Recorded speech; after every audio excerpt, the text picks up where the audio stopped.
I sold my Mercedes. It was my pride and joy.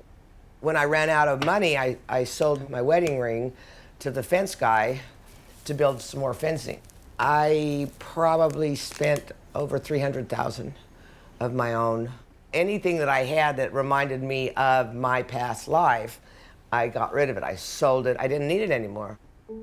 And what she created is the biggest free-roaming cat sanctuary in the world.